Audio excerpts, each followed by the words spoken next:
안녕하세요. 명화로 배우는 여성미술사 강사 조성숙입니다. 오늘은 2강 서구 페미니즘 미술의 전개하고 2편에서는 한국 페미니즘 미술의 전개를 살펴보도록 하겠습니다. 페미니즘이라는 말은 라틴어 페미니아에서 유래된 말로서 여권 확장론, 남녀 동권론을 뜻하고 있으며 국내에서는 여성주의나 여성해방주의로 번역되어 왔습니다. 페미니즘은 기존의 남녀의 성차별에 따른 불평등을 파악하고 성별이 아닌 사회 내 성 역할로서의 여성의 정체성을 재확립하려는 의도를 포함하고 있습니다. 특히나 여기 주디 시카고의 디너 파티를 중심으로 서구의 페미니즘 미술은 전개되기 시작을 했는데요. 대표적인 루이스 부르주아라든가 바바라 크루거, 신디 셔먼, 그 다음에 이제 여성 공동체 활동을 함께 했던 게릴라 걸스의 활동들을 함께 살펴보도록 하겠습니다. 여성주의, 페미니즘. 페미니즘이라는 용어를 최초로 사용했던 사람은 1837년 프랑스의 사회주의 철학자 샤를 프리에가 만들어냈다고 알려져 있습니다. 샤를 프리에 같은 경우는 19세기 공상적 사회주의자로 알려져 있지만 그의 이제 사회주의는 좀 더 진보적이었다고는 볼 수 없지만 이 페미니즘이라는 용어를 만들어낼 정도로 여성의 권익에 대해서 관심이 많았습니다. 그래서 페미니즘은 하나의 고정된 의미나 실체를 가진다는 것보다는 다양한 사상이나 이론, 행동 등으로 구성된 묶음입니다. 근대 초기부터 페미니스트들의 주요 활동들을 살펴보면은 여성 참정권, 투표권, 여성의 의무 교육을 받을 권리, 법적으로 동등한 지위를 획득할 권리, 거기에 더불어 아동과 노약자 보호, 성폭력 예방, 성교육, 환경보호, 사회복지, 노동환경 개선 등 훨씬 더 다양하게 그 운동이 펼쳐지고 있습니다. 최초의 페미니즘의 선구자로 불리는 사람은 최초로 여성 참정권을 주장했던 메리 울스턴 크래프트입니다. 바로 여기 있는 이 사람이 이제 메리 울스턴 크래프트인데요.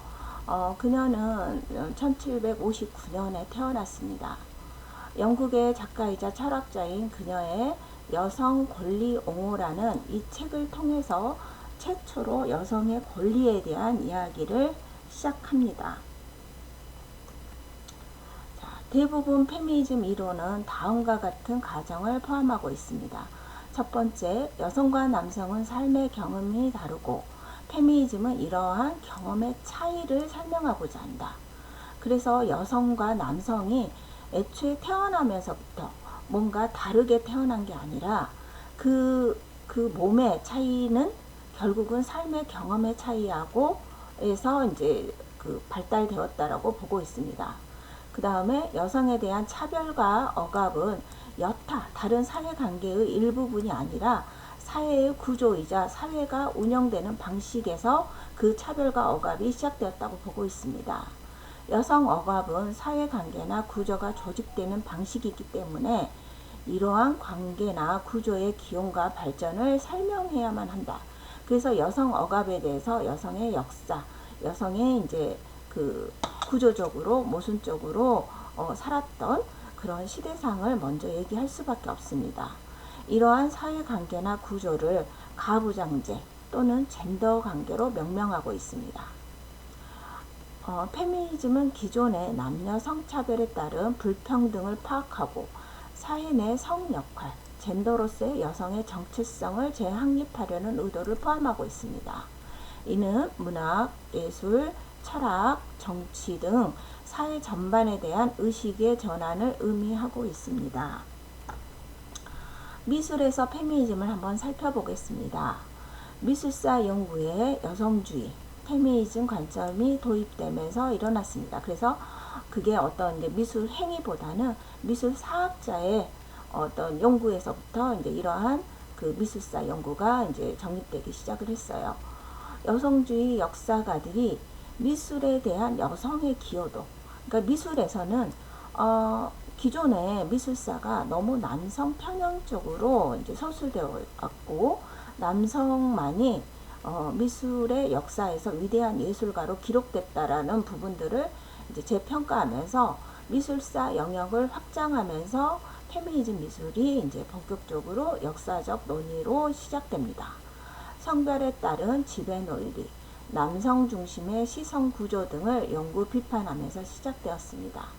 대표적인 인물로 린다 노클린이 1971년 아트뉴스 1호로에 발표한 어째서 위대한 여성 미술가는 없는가와 존 버거가 했던 보는 방법이라는 책을 통해서 예술작품, 광고의 숨은 시선의 성적 구조화를 분석하면서 본격적으로 서구에서는 미술에 있어서 페미니즘이 이제 논의되기 시작을 합니다. 생물학적 분류에 따른 여성이 하는 미술이 아니고 여성, 남성 이렇게 미술이 이제 구분돼서 여성주의 미술은 여성만이 하는 미술이 아니고 모든 시대를 망라한 여성들이 차지하고 있는 삶의 문제를 다루고 있습니다.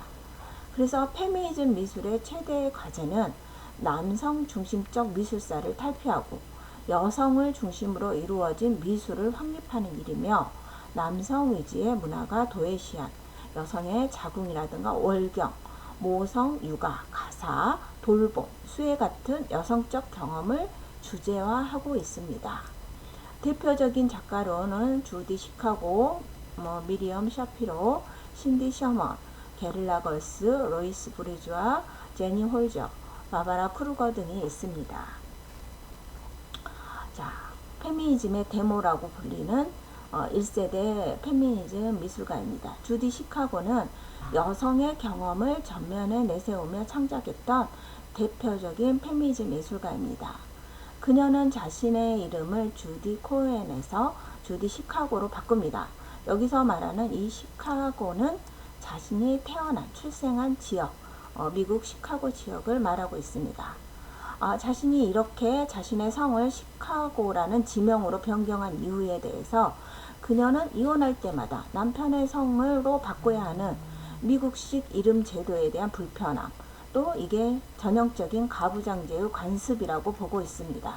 그래서 그녀는 이름의 주인은 자기 자신이라는 사실을 전략적으로 보여주고 있습니다. 자, 주디 시카고의 디너 파티입니다. 이 작품이 1974년에서 78년까지 5년에 걸쳐서 이제 이루어졌는데요. 이 디너 파티는 존재감이 굉장히 큰 작품입니다. 여기서 보면은 한 변에 13개씩, 이쪽에 13개, 이쪽에 13개, 이쪽에 13개 이렇게 정확히 삼각형을 이루면서 모두 39개의 역사의 족적을 남긴 39명의 여성 예술가들 혹은 여성 운동가들의 개인 식탁이 차려져 있습니다. 풍요의 여신에서부터 아마존 여전사, 그리고 마지막에 이제 조지아 오키프에서 마무리됩니다. 물론 최초의 여성 인권 운동가였던 메리 울스턴 크래프트도 당연히 있고, 우리 이제 여성주의 페미니즘 얘기하면 버지니아 울프를 빼지 않고 있는데 버지니아 울프 또한 존재하고 있습니다. 자, 이렇게 삼각형의 그 형태에서 이쪽 오른쪽에 해당되는 건 주로 이제 신화 속의 여신들, 그 다음에 이 뒤쪽 가운데에 해당되는 사람들은 종교 개혁이라든가 기독교, 이 속에서 그 혁명을 이루었던 여성들, 그 다음에 이쪽 왼쪽에 해당되는 여성들은 여성혁명에 대한 미국 혁명에 그 활동했던 여성들로 이루어져 있습니다. 이렇게 버지니아 울프, 조지아 오키프의 식탁이 차려져 있습니다. 특히나 버지니아 울프 같은 경우는 페미니즘 운동에서 빠지지 않고 등장하는 인물입니다. 그녀는 20세기 중반까지 활동했던 사람인데요. 그녀가 태어났던 19세기는 훨씬 더 여성 성차별이 심했던 시대입니다. 그녀의 문학 장르는 의식의 흐름이라는 새로운, 그러니까 작가 중 주인공 한 사람이 자기 내면의 독백을 사용하는 그러한 문학 장르를 탄생시킨 인물이기도 합니다. 버지니아 울프는 문학계에서 매우 중요한 공헌을 한 작가이지만 그녀는 어린 시절 의붓 오빠들로부터 당한 성적 학대로부터 정신질환을 심하게 앓습니다. 그녀의 자기만의 방에서 그녀는 여성이 독립하기 위해서는 일정 정도의 자기만의 방이 필요하다라고, 여성이 독립해야 할 때 필요한 것들 중에서 가장 대표적인 게 자신만의 공간을 가질 수 있고 평화롭게 글을 쓸 수 있는 공간이라고 얘기를 합니다. 그래서 성평등을 위한 투쟁에 매우 중요한 영향을 끼친 인물이기도 합니다. 자, 여성의 억압을 집약한 작품 디너파티를 좀 더 살펴보도록 하겠습니다. 삼각형으로 차린 대형 테이블 설치 작업으로 테이블에는 초대받은 여성들 이름이 자수, 여기서 특히나 자수로 새겨져 있다라는 게 또 큰 특징이고, 접시, 그 다음에 여성의 성기 모양, 이런 것들은 다 여성을 상징하면서 여성이 해왔던 일들이기도 합니다. 그거에서 영감을 얻은 그림들이 그려져 있습니다. 물론 이 바닥들, 이런 바닥들에도 나머지 999명의 여성들의 이름이 적혀져 있습니다. 초대받은 여성과 바닥에 새겨진 여성의 이름이 모두 인류의 역사에서 주목할 만한 여성들이었습니다. 이 디너파티는 뉴욕 브루클린 미술관에 상시 전시되어 있기 때문에 뉴욕에 방문하셔가지고 브루클린 미술관에 가시면 꼭 이 디너파티 작품을 보시면 좋겠습니다. 다음은 루이스 부르주아입니다. 루이스 부르주아 같은 경우는 프랑스계 미국인입니다. 그녀의 작품 마망이라는 작품을 통해서 그녀는 대단히 유명하게 됩니다. 이 마망이라는 작품의 이름에서도 언뜻 느끼겠지만 맘하고 우리가 마미 이렇게 부르잖아요. 이 프랑스 말로 이 마망은 아이들이 엄마를 부를 때 쓰는 말이라고 합니다. 이 마망을 엄마 거미의 위태로운 모습으로 만들어냈습니다. 특히나 그녀는 고백예술, 자기 이야기를 가지고 자신의 예술 세계로 창립한 최초의 인물이기도 합니다. 1940년대, 그녀의 나이가 거의 이제 꽤 11년, 그녀가 11년에 태어났으니까 어느 정도 이제 미술계에서 활동을 하다가 1940년대부터 뉴욕으로 이사를 했는데요. 그녀의 남편이 굉장히 유명한 미술사학자 로버트 골드워터였습니다. 1938년에 이 로버트 골드워터하고 결혼하면서 1940년대 뉴욕으로 이주를 하는데요. 그러면서 본격적으로 조각작품, 특히나 이 마망이라는 조각작품을 시작합니다. 그녀의 자서전적 성격의 작품이 추상적이긴 하지만 인간의 형상과 배신, 걱정, 외로움 등의 주제를 암시하고 있습니다. 자, 이게 마망입니다. 이 마망이라는 작품은 모성애가 담긴 거대한 조각작품, 총동작품입니다. 몸통의 중심에 알주머니를 품고 지탱하고 있습니다. 여기가 이렇게 알주머니 형태입니다. 여기 다리, 8개의 개미 다리는 끝이 뾰족하고 굉장히 불완전해 보입니다. 여기는 데이트 모던 그 미술관 앞에 이렇게 설치되어 있는데요. 구겐하임에도 이렇게 설치되어 있습니다. 거미의 한번 특징을 살펴보겠습니다. 거미는 실을 가지고 먹잇감을 이제 잡지요. 절지동물이기도 하고요. 근데 이제 루이스 부르주아가 이 거미를 자신의 어머니의 대용으로 만들었다라고 얘기를 합니다. 어머니의 직물이 어머니는 직물 작업을 하는 테피스트리로서 그녀는 그 어머니의 이러한 그 작업 덕분에 굉장히 중산층 이상의 삶을 살았습니다. 그녀는 어린 시절에 어머니의 작업을 돕기도 했었고요. 이 직물 작업에 들어갈 드로잉을 직접 하기도 했습니다. 그랬지만 이러한 어느 정도 자신의 어머니 또 자신의 여러 여자 형제들이 있었는데요. 그녀의 집에는 10여 년간 자신을 가르쳤던 가정교사가 있었습니다. 언니처럼 따랐던 이 10여 년간 영어 선생님이기도 하고 가정교사이기도 했던 이 가정교사와 자신의 아버지가 사실은 불륜관계였고 아버지의 정부였다는 사실에 대해서 굉장히 분노합니다. 하지만 더 분노한 건 어머니에 대한 어머니가 그것을 알고도 침묵하고 있는 어머니의 태도였어요.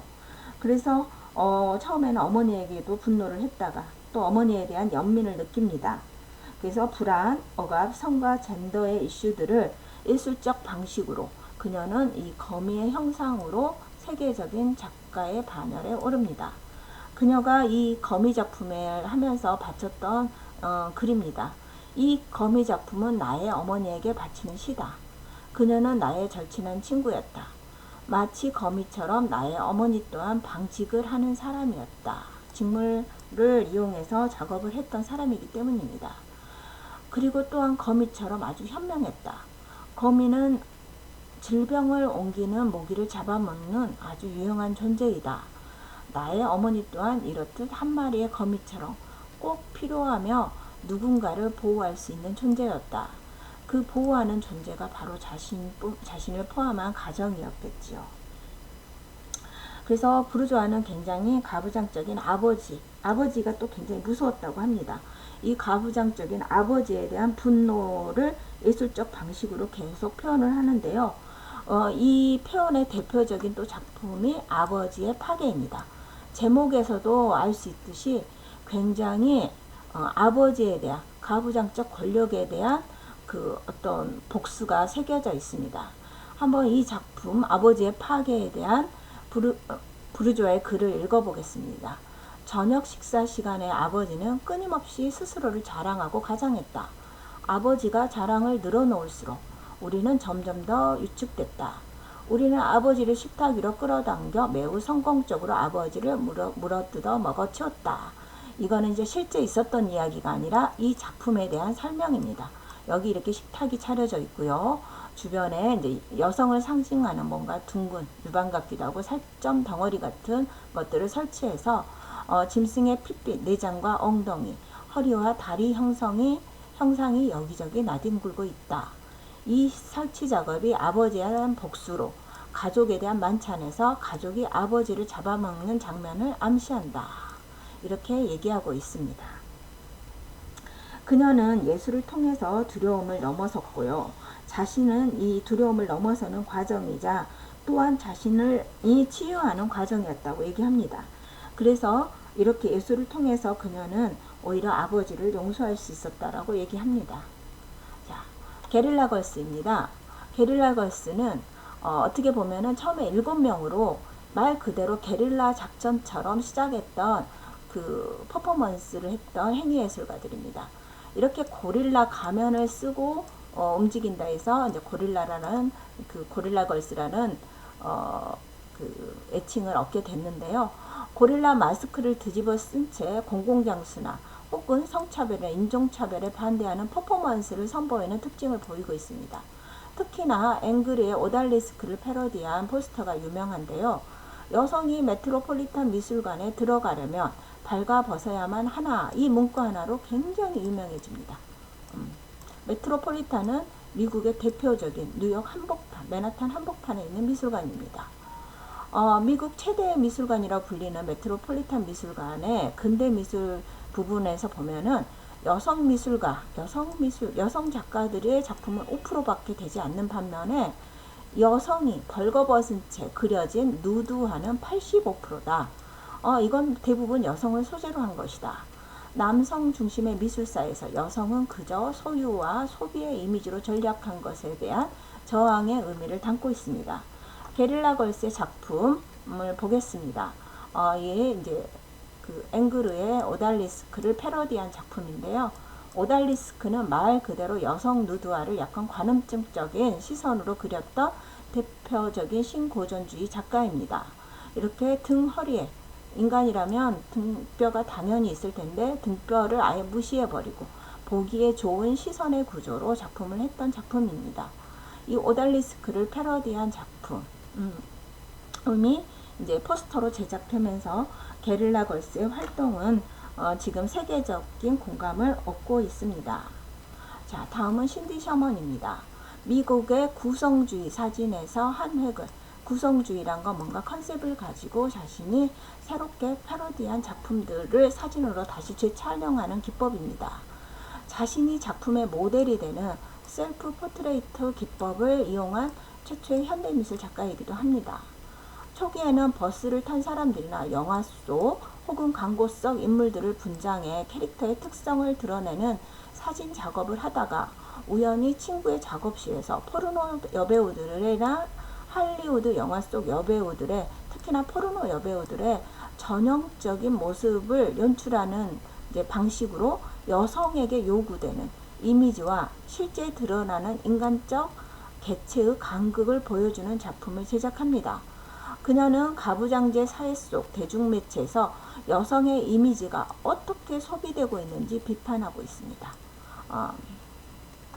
자, 남들에게 보여지는 나와 내가 생각하는 나 중 진짜 나는 어떤 모습일까 하고 이렇게 자신의 페르소나 작품을 제작하기도 합니다. 이것도 영화 속 한 장면을 패러디해서 재촬영한 모습입니다. 신디 셔먼은 이렇게 처음에는 영화 속 이미지를 패러디하다가 점점 자신의 몸에 직접 뭐 혈흔을 뿌린다든가 뭐 분비물을 뿌리는 이런 작업들을 합니다. 자, 다음은 바바라 크루거입니다.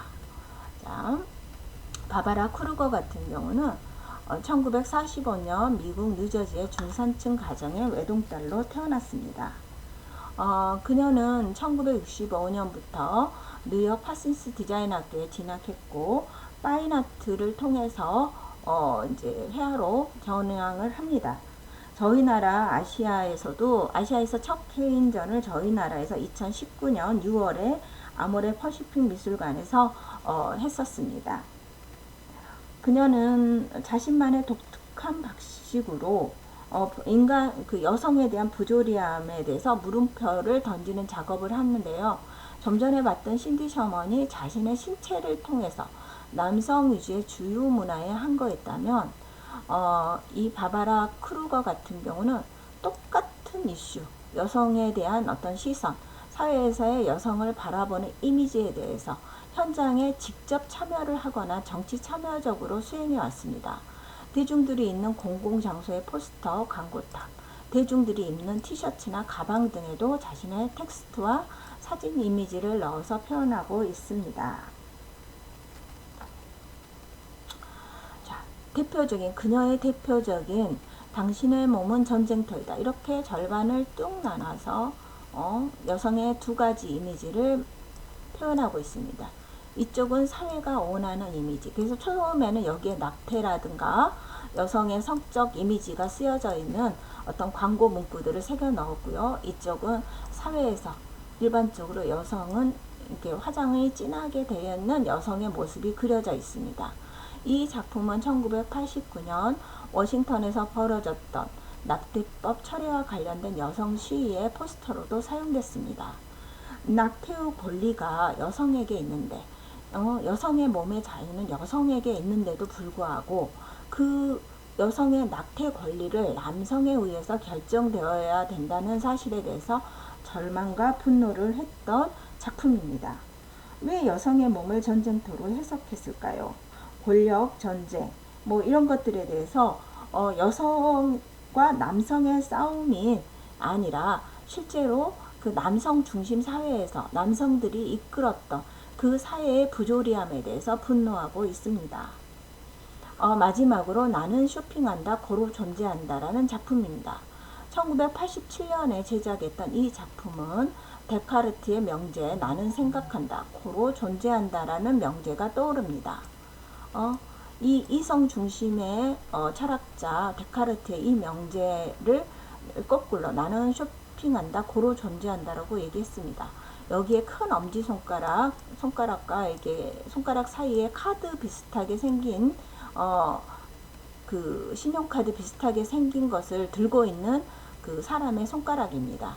전 세계적으로 뿌리내린 자본주의와 소비주의에 대해서 숨은 뜻과 그거에 대한 사고방식을 다시 생각하게 만드는 작품이지만 이 짧지만 뼈있는 메시지 그리고 이미지가 결합된 소비를 통해 인간이 존재할 수밖에 없는 현대 사회를 비판하고 있습니다.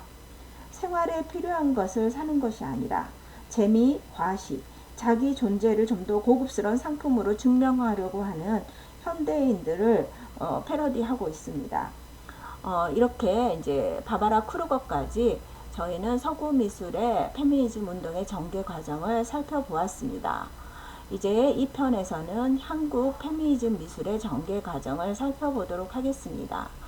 페미니즘이라는 게 어떻게 보면은 여성만의 이야기가 아닙니다. 현대 예술가들은 자신의 작품을 통해서 역사와 사회, 그리고 그 사회 안에서 가장 불평등한 존재를 이렇게 비판적으로 피력하는 게 현대 미술의 가장 중요한 쟁점 중에 하나이기도 합니다. 바로 이어서 한국 페미니즘 미술은 어떻게 전개되었는지 살펴보도록 하겠습니다. 이상 2강 1편을 마치도록 하겠습니다. 감사합니다.